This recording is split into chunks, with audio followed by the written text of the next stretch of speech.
The rain hammered against the concrete like bullets, each drop a reminder of how far Amara Lee had fallen. She stood outside the crowded Koreatown cafe in Los Angeles, her sister's words still echoing in her mind. "I can't help you. I have my own life to manage." The woman she had adored her whole life had just walked away, leaving her with nothing but the clothes on her back and a heart that felt like shattered glass. People rushed past without glancing at her, another invisible soul drowning in the city's indifference. Her ex-boyfriend's dismissive voice haunted her. "You're too much right now." Her former boss's cold rejection. "We're restructuring." One by one, everyone she trusted had abandoned her when she needed them most.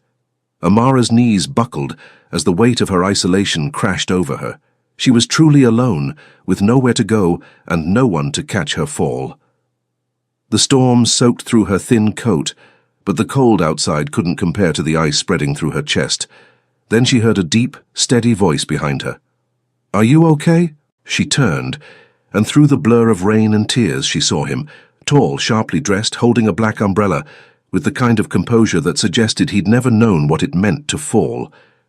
His dark eyes held not pity, but recognition, as if he understood the language of abandonment. What Amara didn't know was that half the neighborhood knew exactly who he was, Min Seok Han, one of the most feared men in Koreatown's underground world. Welcome to Korean Mafia lovers. Hey there, please drop a comment telling us where you're watching from and don't forget to subscribe. Your support is essential for us to continue bringing you these emotional stories.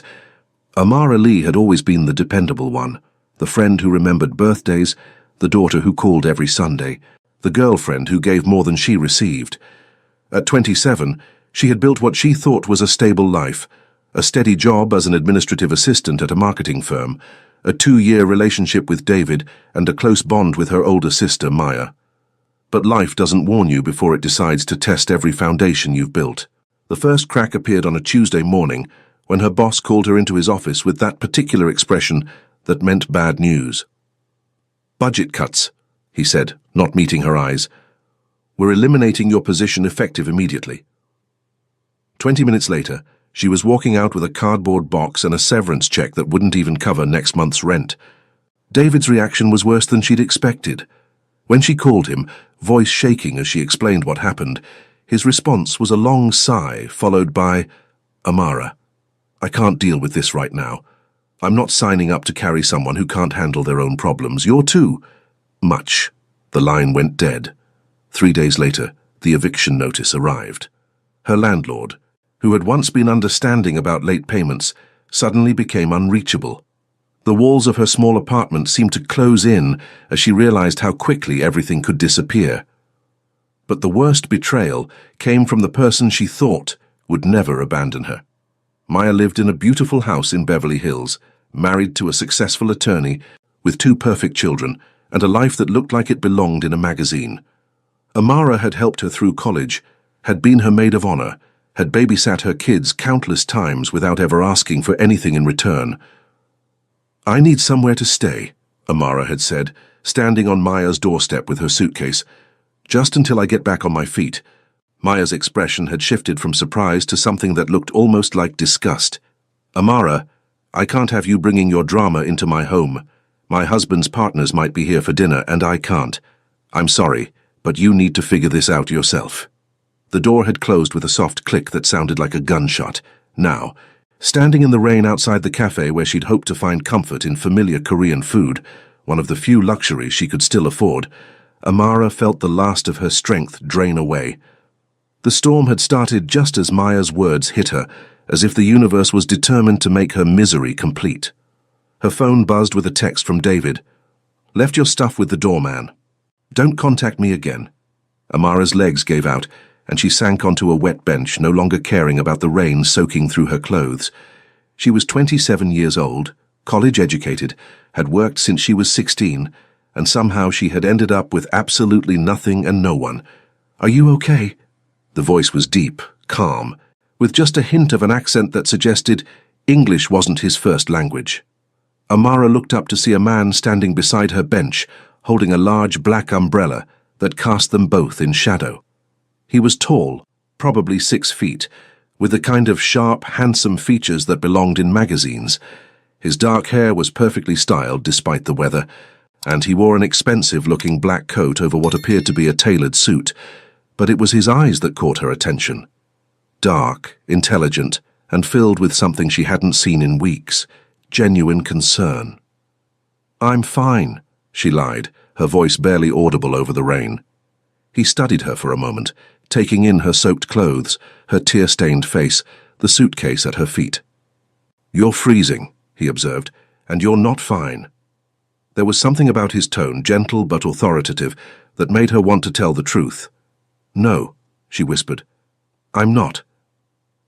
Without asking permission, he sat down beside her, adjusting the umbrella so it covered them both. The rain drummed against the fabric above their heads, creating a small pocket of relative quiet in the storm. "I'm Min Seok," he said simply. "Min Seok Han." Amara Lee. He nodded as if her name was important, worth remembering. "What happened, Amara?" Something about the way he said her name, carefully, respectfully, broke through the numbness that had been protecting her from the full weight of her situation. The words tumbled out. The job loss, David's abandonment, Maya's rejection, the eviction notice, the crushing realization that she had nowhere to go and no one to turn to. Min Seok listened without interrupting, his expression growing darker with each detail. When she finished, he was quiet for a long moment. "Your sister," he said finally, his voice carrying an edge she hadn't heard before. "She turned you away." Amara nodded, fresh tears mixing with the rain on her cheeks. "And your boyfriend left you when you needed him most." "Ex-boyfriend," she corrected weakly. Min Seok's jaw tightened almost imperceptibly. "I see." He stood up, extending his hand to her. "Come with me." Amara hesitated. She didn't know this man, didn't know why he was being kind to her when everyone else had turned away. But something in his steady gaze made her feel safer than she had in weeks. She took his hand. Min Seok helped her to her feet, then guided her toward a sleek black SUV parked at the curb. The interior was warm and luxurious, with leather seats and the faint scent of expensive cologne. He handed her a soft towel from the glove compartment and turned up the heat. "Where are you staying tonight?" he asked as he pulled into traffic. I don't know. I was going to find a motel, I guess." "No," he said firmly. "You're not spending the night in some unsafe place." Amara turned to look at him, studying his profile in the glow of the streetlights. "Why are you helping me? You don't even know me." Min Seok was quiet for several blocks before answering. "Because I know what it's like to be abandoned by the people who should protect you," he said finally. "And because no one should have to face the storm alone." There was something in his voice, a pain that matched her own, that made her believe him. As they drove through the neon-lit streets of Koreatown, Amara felt something she hadn't experienced in weeks. Hope. She had no idea that the man beside her was one of the most powerful and feared figures in Los Angeles' Korean underground, or that helping her would change both their lives forever. Min Seok brought her to a small, elegant hotel in the heart of Koreatown, the kind of place that whispered luxury without shouting it. The lobby was all warm wood and soft lighting, with Korean art on the walls and the gentle sound of water flowing over stones. "I'll take care of the room," he said, approaching the front desk, where the clerk immediately straightened with obvious respect. "Mr. Han," the man said with a slight bow. "How can we help you tonight?" Amara watched the interaction with growing confusion. The level of deference the staff showed Min Seok suggested he was more than just another wealthy businessman. There was something almost fearful in their eagerness to please him. "The penthouse suite," Min Seok said quietly, "and please have some clothes sent up, women's size medium, something comfortable and warm." "Of course, sir, right away." Within minutes, Amara found herself in an elevator rising to the top floor, still trying to process what was happening. The suite was breathtaking, floor-to-ceiling windows overlooking the city, a living room larger than her entire apartment had been, and a bedroom with a bed that looked like it belonged in a palace. "I can't afford this," she said, panic creeping into her voice. "You're not paying for it," Min Seok replied, setting her suitcase down near the bedroom door. "Consider it a gift from someone who understands what it means to start over." A soft knock at the door interrupted them. Min Seok answered it, accepting several shopping bags from hotel staff. "Clothes," he explained, handing them to her. "Take a hot shower, get warm, and try to rest. We'll figure out tomorrow when tomorrow comes." Amara stared at him, overwhelmed by his kindness. "Why are you doing this? Really?" Min-seok moved to the window, looking out at the city lights. "When I was 15, my family lost everything," he said without turning around. "My father's business partner betrayed him, took everything we had built over generations. We went from living in a mansion to sleeping in our car in a matter of weeks." He paused, his reflection ghost-like in the glass. "I remember the night my mother tried to call her sister, my aunt who lived in a big house in Bel Air, who had always claimed to love us like her own children. She hung up on my mother, said she couldn't risk her reputation by associating with our situation." Amara's heart clenched at the pain in his voice. "That night a stranger helped us," Min-seok continued. "An old Korean man who owned a small restaurant. He gave us a place to sleep, food to eat, and most importantly, he gave us dignity. He didn't make us feel like charity cases. He made us feel human." He turned to face her then, his dark eyes intense. "I swore that if I ever had the power to help someone the way he helped us, I would. Tonight that someone is you." Amara felt tears threatening again, but these were different, tears of gratitude rather than despair. "I don't know how to thank you." "Don't thank me yet," Min-seok said with a slight smile.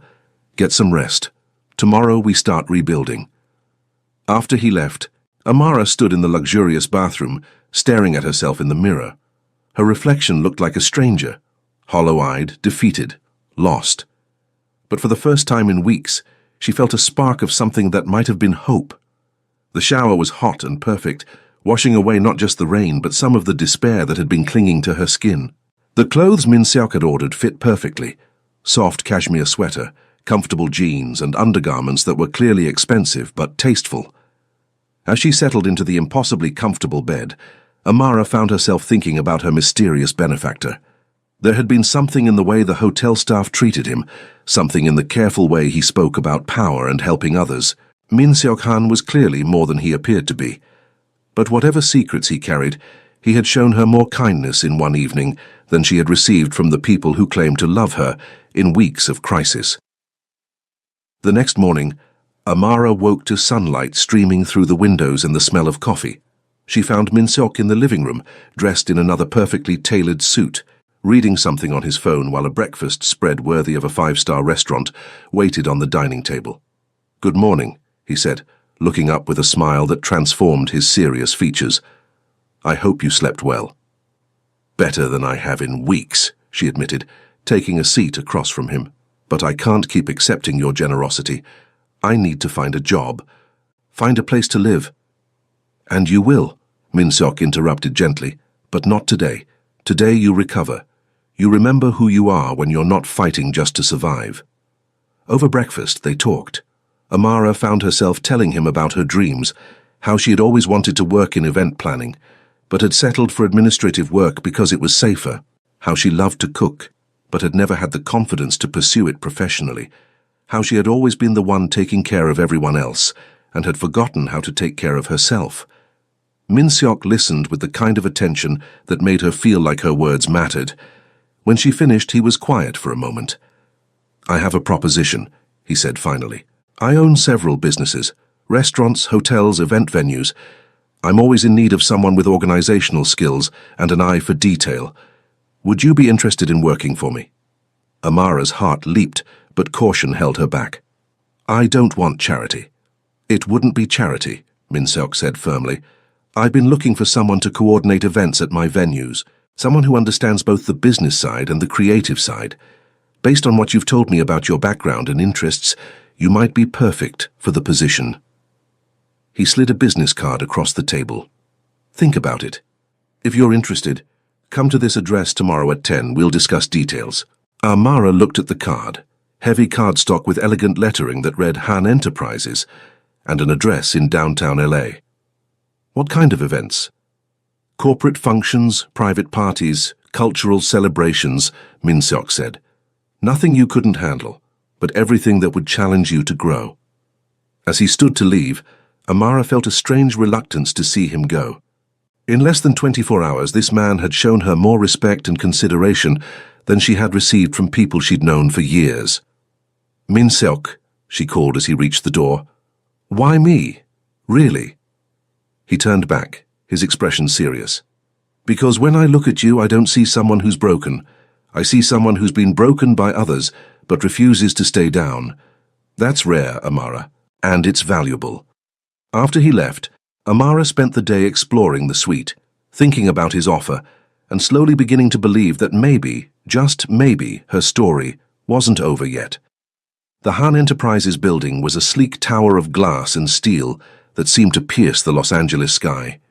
As Amara stood on the sidewalk looking up at it, she felt a mixture of excitement and intimidation that reminded her she was about to step into a world completely different from any she had known. The lobby was all marble and modern art, with security guards who looked more like Secret Service agents than typical building personnel. When she gave her name at the reception desk, the woman's demeanor immediately shifted to something approaching reverence. "Miss Lee, of course. Mr. Han is expecting you. Please take the private elevator to the top floor." The elevator ride seemed to last forever, giving Amara time to second-guess her decision to come. What did she really know about Min Seok Han? What kind of business required security guards who looked like they could stop bullets with their bare hands? The elevator opened directly into a reception area that was both elegant and intimidating. Floor-to-ceiling windows offered a panoramic view of the city, while Korean art and modern furniture created an atmosphere of sophisticated power. "Ms. Lee," a young woman approached with a respectful bow. "I'm Sarah, Mr. Han's assistant. He's waiting for you in his office." Min Seok's office was even more impressive than the reception area, a corner space with windows on two sides, a massive desk that looked like it had been carved from a single piece of dark wood, and seating areas that suggested important meetings happened here regularly. But what struck Amara most was how Min Seok looked behind that desk. Gone was the gentle stranger who had rescued her from the rain. In his place sat a man who radiated authority and control, someone who clearly commanded respect and possibly fear. "Amara," he said, standing as she entered. His smile was warm, but there was something different about him here, sharper, more dangerous. "Thank you for coming." "Thank you for the opportunity," she replied, suddenly feeling underdressed despite the professional outfit she had carefully chosen. They spent the first hour discussing the position, coordinating events for his various properties, managing vendors and timelines, ensuring that every detail met the exacting standards his clients expected. The salary he offered was more than she had made at her previous job, with benefits that seemed almost too good to be true. "There's something you should know," Min Seok said, as they concluded the business discussion. "My enterprises operate in complex environments.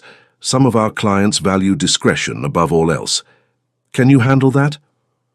Amara studied his face, noting the careful way he had phrased the question. "Are you asking if I can keep secrets? I'm asking if you can work in a world where not everything is as simple as it appears on the surface." There was a weight to his words that suggested layers of meaning she wasn't quite grasping.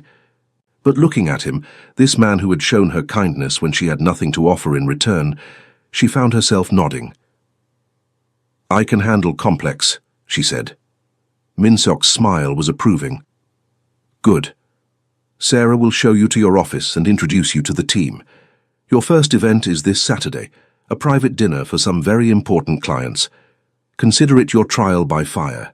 Amara's office was smaller than Min Seok's, but still impressive, with a view of downtown and everything she could need to coordinate events. Sarah introduced her to the team, a mix of young professionals who all seemed competent and slightly nervous around anyone connected to Min Seok. "A word of advice," Sarah said quietly as they finished the tour. "Mr. Han values loyalty above everything else. Work hard, be honest, and never betray his trust. Do that, and you'll find him to be the best boss you've ever had." There was something in Sarah's tone that suggested the consequences of betraying that trust would be severe, but Amara pushed the thought aside. She had a job, a chance to rebuild her life, and an opportunity to work with someone who seemed to believe in her potential. The week flew by in a blur of vendor meetings, menu tastings, and logistics coordination. The private dinner was for 12 guests at Min Seok's most exclusive restaurant, a place that didn't advertise and required personal recommendations for reservations. Amara threw herself into the work with an intensity that surprised her. Every detail had to be perfect: the flowers, the wine pairings, the timing of each course. She found herself staying late each night, determined to prove that Min Seok's faith in her wasn't misplaced. On Friday evening, as she was finalizing the seating arrangements, Min Seok appeared in her office doorway. "You're still here," he observed, leaning against the frame with his jacket off and his tie loosened. Even disheveled, he looked like he belonged on the cover of a magazine. "Just making sure everything is perfect for tomorrow," Amara said, looking up from her notes. "I know how important this dinner is." Min Seok entered the office, closing the door behind him. "It is important," he agreed, "but not more important than your health. When was the last time you ate?"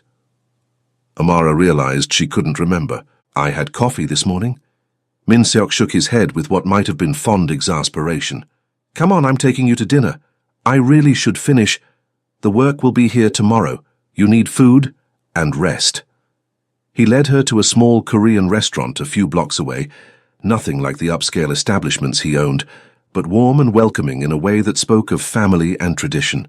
The elderly woman who greeted them bowed deeply to Min Seok and spoke to him in rapid Korean, her tone affectionate but respectful.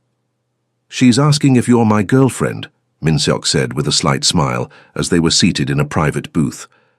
"I told her you're someone very important to me." Amara felt heat rise in her cheeks. "You didn't have to—" "It wasn't a lie," Min Seok said quietly, his dark eyes meeting hers across the table. "You are important to me, Amara, more than you know." The food was incredible. Dishes Amara had never tried before, each one more delicious than the last. Min Seok explained each dish, sharing stories about his childhood and the foods his grandmother had made for him. "She used to say that food was love made visible," he said, watching Amara try a particularly spicy soup. "That when you cook for someone, you're giving them a piece of your heart." "Is that why you own restaurants?" Amara asked. Min Seok's expression grew thoughtful. "Partly. Food brings people together, creates connections. In my world, connections are everything." There it was again, that hint of something deeper, more complex than the successful businessman he appeared to be. Amara was beginning to understand that Min Seok Han operated in circles she couldn't quite see, wielding influence in ways she didn't fully comprehend. But as they talked through dinner, she also saw glimpses of the man who had rescued her from the rain, thoughtful, kind, carrying wounds that had shaped him into someone who understood the value of loyalty and the pain of betrayal. When he drove her back to her hotel, he had insisted she stay there until she found a permanent place. Amara felt a strange reluctance to say goodnight. "Thank you," she said as they sat in his car outside the hotel entrance. "For dinner, for the job, for everything. I know I keep saying it, but I don't know how else to express—" "Amara," Min Seok interrupted gently, "you don't owe me gratitude. You've earned everything you have through your own hard work." He reached over and brushed a strand of hair from her face, the touch so gentle it made her breath catch. "Get some rest. Tomorrow is going to be a big day."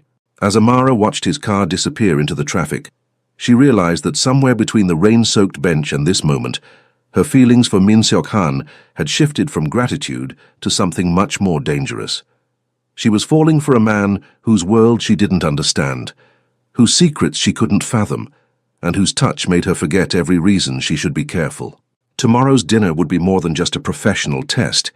It would be the beginning of her real education in the complex, dangerous world of the man who had chosen to save her. The private dinner was flawless. Every course arrived perfectly timed, every detail executed with precision that impressed even Min Seok's most demanding clients.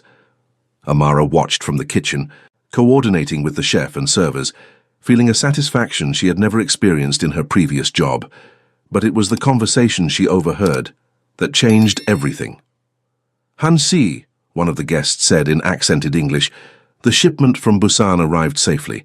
Your distribution network is impressive." "Territory disputes in Long Beach are heating up," another added. "The Yakuza are pushing boundaries again. Let them push," came Min Seok's calm reply. "They'll find our boundaries are made of steel." The words hit Amara like ice water. Distribution networks, territory disputes, Yakuza. The pieces of the puzzle she had been ignoring suddenly snapped into focus with terrifying clarity. Min Seok-han wasn't just a successful businessman. He was exactly what the whispered rumors in Koreatown suggested, a powerful figure in the Korean Mafia, someone who controlled territory and commanded fear as much as respect. Amara's hands shook as she continued coordinating the dinner service, her mind reeling with the implications. The excessive security, the way people treated him with fearful deference, the carefully worded warnings about discretion, it all made sense now. She had fallen for a criminal. After the guests left, Amara was cleaning up in the kitchen when Min Seok appeared in the doorway. He had loosened his tie and rolled up his sleeves, looking relaxed and satisfied with the evening's success. "Perfect execution," he said, moving toward her with that smile that had once made her feel safe. "I knew you were the right person for this job." "What job exactly?" Amara asked, her voice sharper than she intended. "Event coordinator or accomplice?" Min Seok stopped mid-step, his expression shifting to something more guarded. "What are you talking about?" "I heard the conversation, Min Seok. Shipments from Busan, territory disputes, Yakuza." She set down the wine glass she had been holding, afraid her trembling hands would drop it. "What exactly am I working for?" For a long moment they stared at each other across the kitchen. Min Seok's face was unreadable, but Amara could see him calculating, deciding how much truth to reveal. "You're working for me," he said finally. "Everything else is irrelevant." "Irrelevant?" Amara's voice rose. "You're involved in organized crime and you think that's irrelevant?" "What I am," Min Seok said, his tone growing colder, "is someone who has given you a chance when no one else would. Someone who has treated you with respect and kindness. Does the rest really matter?" "Yes, it matters," Amara shot back. "It matters because I don't want to be part of something illegal. It matters because I thought I knew who you were, and now I find out you've been lying to me from the beginning." Min Seok's jaw tightened. "I never lied to you. I simply didn't volunteer information that wasn't relevant to your position." "Not relevant? I'm coordinating events for criminals. You're coordinating events for businessmen who happen to operate in grey areas," Min Seok corrected. "Nothing you've done is illegal, Amara. Nothing you've been asked to do compromises your integrity. But you're asking me to compromise my conscience." The words hung between them like a blade. Min Seok's expression hardened into something that reminded Amara why people feared him. "Your conscience," he repeated slowly. "Tell me, where was your conscience when you needed help? When you were abandoned by everyone who claimed to care about you? Did your precious moral standards keep you warm in the rain?" The words hit their target with devastating accuracy. Amara felt tears sting her eyes, but she refused to let them fall. "That's not fair." "Fair?" Min Seok laughed, but there was no humor in it. "Nothing about this world is fair, Amara. I learned that when I watched my family lose everything to men who smiled while they destroyed us. I learned it when I had to build power from nothing, because it was the only way to protect the people I care about."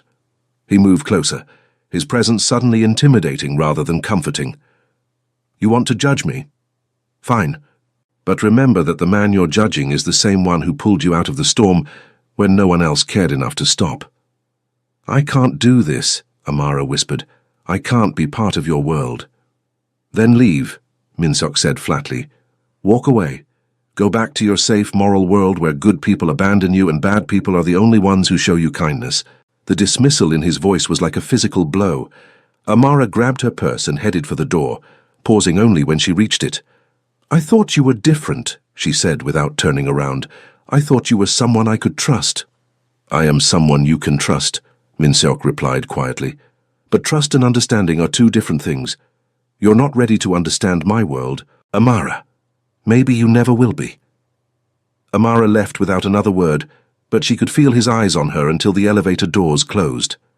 The next few days passed in a blur of regret and confusion. Amara found herself in a cheap motel, using her savings to pay for a room while she searched for another job. But every interview felt hollow, every opportunity pale compared to the work she had been doing for Min Seok. Worse, she couldn't stop thinking about him, about the pain in his voice when he talked about his family's betrayal, about the way he had looked at her in the restaurant when he said she was important to him. about the gentleness in his touch that seemed so at odds with the dangerous world he inhabited. On Thursday evening, as she sat in her depressing motel room scrolling through job listings, her phone rang. The number was unknown, but something made her answer. Amara Lee. The voice was unfamiliar, cold. Yes? You used to work for Han Min-seok. It wasn't a question.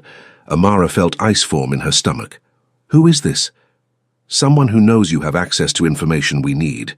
Han's schedule, his security protocols, his business meetings.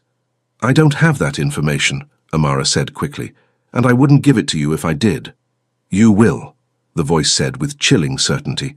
Because if you don't, we'll make sure everyone knows about your connection to Han's organization. Your sister with the perfect life, your ex-boyfriend with his new job. How do you think they'll react when they learn you've been working for the Korean Mafia? The line went dead. Amara stared at her phone, her hands shaking. Somehow her attempt to escape Min-seok's world had only pulled her deeper into it. And now she was trapped between loyalty to a man who had saved her and threats from people who could destroy what little she had left. As she sat in the gathering darkness, Amara realized that her choices had just become much more complicated and much more dangerous. The threatening call haunted Amara for 2 days. Every time her phone rang, every shadow that seemed to follow her, every stranger who looked at her twice, all of it fed the growing paranoia that she was being watched, hunted by people whose faces she couldn't see, but whose intentions were crystal clear. On Saturday evening, as she sat in a coffee shop trying to work up the courage to call Min-seok and warn him about the threat, her phone buzzed with a text from an unknown number. Parking garage, level B3. Come alone, or your sister gets a very interesting phone call about your criminal associations. Amara's blood turned to ice. They had found Maya. The parking garage was dimly lit and nearly empty, the kind of place where screams would echo and no one would come running. Amara's footsteps seemed impossibly loud as she made her way to level B3, her heart hammering against her ribs. She found them waiting near the stairwell. 3 men in expensive suits who looked like they could break bones without wrinkling their clothes. The one in the center stepped forward, his smile cold and predatory. Ms. Lee, so good of you to come. What do you want? Amara asked, proud that her voice didn't shake. Information. Han's schedule for next week. Security details for his restaurants. Access codes for his buildings. I don't have that information anymore. I quit. The man's smile widened. But you could get it. A simple phone call, a request to meet, an opportunity to plant a listening device in his office. I won't betray him. Even when the alternative is destroying your sister's perfect life, her husband's law firm represents some very conservative clients. How do you think they'll react when they learn his wife's sister has been working for organized crime? Amara felt trapped, cornered by choices that would destroy either Min-seok or Maya. Please, she whispered. I'll do anything else. I'll disappear. Leave the city. You'll do exactly what we tell you, the man interrupted. Or what? The voice came from behind the men, low and deadly calm. Amara's heart leaped as Min-seok stepped out of the shadows, flanked by 2 men who made the threatening strangers look like children playing dress-up. Han, the leader said, his confidence faltering slightly. This doesn't concern you. Everything concerning her concerns me, Min-seok replied, moving to stand beside Amara. His presence was like a shield, radiating controlled violence that made the air itself feel dangerous. She's not part of your organization anymore. She's under my protection, Min-seok said flatly, which means touching her is the same as touching me. Are you prepared for that war? The men exchanged glances, clearly recalculating their position. The leader tried one more time. She has information we need. She has nothing you need, Min-seok corrected. And if you approach her again, if you threaten her family, if you so much as breathe in her direction, I will personally ensure that you disappear so completely that your own mothers won't remember your names. The threat was delivered in the same calm tone he might use to order coffee, which somehow made it infinitely more terrifying. The men backed away, their bravado crumbling under the weight of Min-seok's reputation. This isn't over, the leader said, but he was already retreating. Yes, Min-seok said quietly, it is. After they left, Amara found herself shaking with delayed shock and relief. How did you know I was here? I've been having you watched since you left, Min-seok admitted. I knew someone would try to use you to get to me. I just didn't know who. You've been having me followed, protected, he corrected. There's a difference. Amara stared at him, this man who had just threatened murder, with the same calm he used to discuss wine pairings. Who were they? Competitors. People who think they can gain advantage by targeting those I care about. I'm not part of your world anymore. You were never part of my world, Min-seok said, stepping closer, but you're part of my life. That makes you a target whether you want to be or not. The implications hit her like a physical blow. So I can never be free of this, never have a normal life? Normal is overrated, Min-seok said softly, and freedom. Freedom is something you define for yourself. He reached out and gently touched her face, his thumb brushing away a tear she hadn't realized had fallen. I'm sorry you were dragged into this. I'm sorry my world touched yours in ways that frightened you. I was scared, Amara admitted. Not of you, but of what loving you might cost me. Loving me? Min-seok's voice was barely a whisper. Amara met his eyes, seeing past the dangerous reputation to the man who had held an umbrella over her in the rain. Yes, loving you, despite everything I learned, despite the fear, despite knowing that your world is nothing like the safe life I thought I wanted. Min-seok's control cracked, and she saw the vulnerability he kept hidden beneath layers of power and authority. Amara, I choose you, she said, the words coming from somewhere deeper than logic or fear. Not your world, not your business, not your reputation. You. The man who saw me when I was invisible, who gave me dignity when I had nothing left, who protected me even when I walked away. Min-seok's hands framed her face, his touch reverent. You don't know what you're saying. I know exactly what I'm saying, Amara replied. I'm saying that I'd rather face danger with you than safety without you. I'm saying that I trust you with my life, even if I don't understand your choices. My choices have consequences, Min-seok warned. People who love me become targets. They live with security details and bulletproof cars, and the constant knowledge that my enemies will use them to hurt me. Then we'll face those consequences together, Amara said firmly, because the alternative, living without you, isn't really living at all. Min-seok stared at her for a long moment, searching her face for any sign of doubt or fear. Finding none, he pulled her into his arms and kissed her with a desperation that spoke of weeks of regret and longing. When they broke apart, both breathing hard, Min-seok rested his forehead against hers. I choose you too, he whispered, despite every reason I shouldn't, despite every danger it brings, despite knowing that loving you makes me vulnerable in ways I swore I'd never be again. Then we're both crazy, Amara said with a shaky laugh. Probably, Min-seok agreed, but I'd rather be crazy with you than sane without you. As they stood together in the dim parking garage, surrounded by the shadows of his world but holding on to the light they had found in each other, Amara realized that sometimes the most dangerous choice is also the only one worth making. She had been rejected at her lowest point by everyone she thought she could trust, but in the end it was the man everyone else feared who had chosen to love her exactly as she was. And that choice, dangerous, complicated, and absolutely terrifying, was the most beautiful gift she had ever received. 2 years later. The rooftop garden was Amara's favorite place in all of Min-seok's properties, a hidden oasis above the city where vegetables grew alongside flowers, where the chaos of Los Angeles felt distant and manageable. She knelt among the tomato plants, her engagement ring catching the late afternoon sunlight as she worked. The caterers want to confirm the menu for tomorrow's event, Sarah called from the doorway, holding a tablet and wearing the patient expression of someone who had learned to navigate Amara's perfectionist tendencies.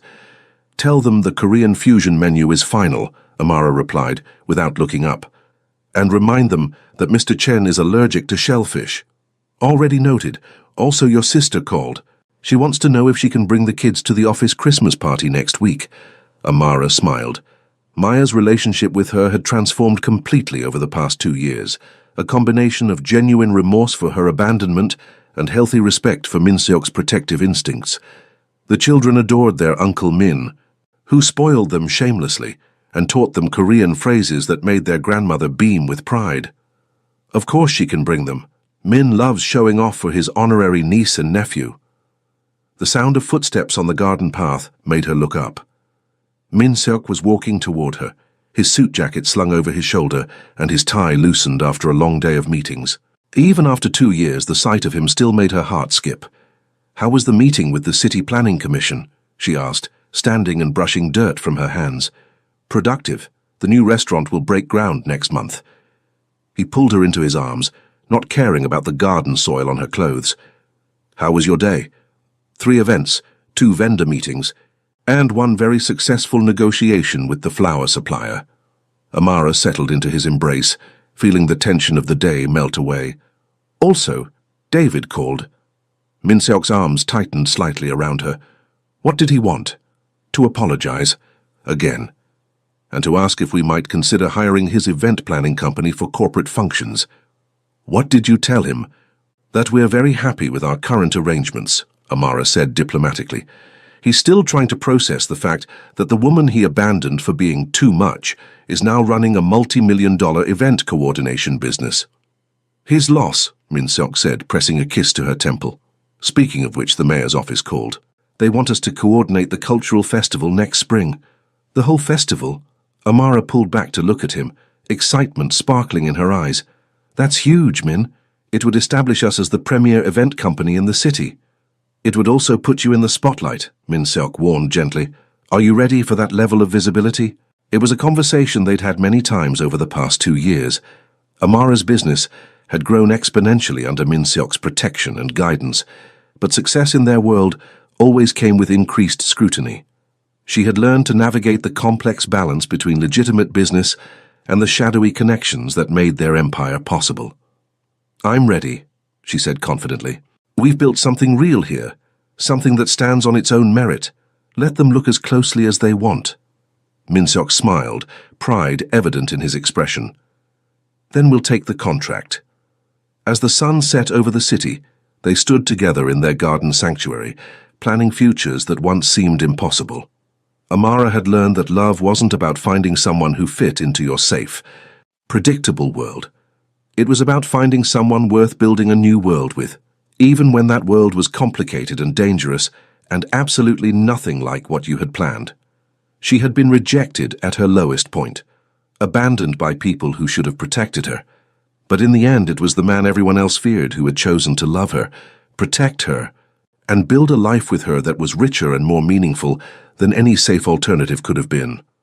Some love stories begin with fairy tale meetings. Theirs had begun in the rain, with rejection and desperation, and 2 broken people who chose to heal together. And that, Amara thought as Min Seok spun her around in their garden while the city lights began to twinkle below, was the most beautiful beginning of all. Thank you for staying until the end. Korean Mafia Lovers has many more incredible stories. Hit subscribe because with your help, we keep creating these emotional journeys.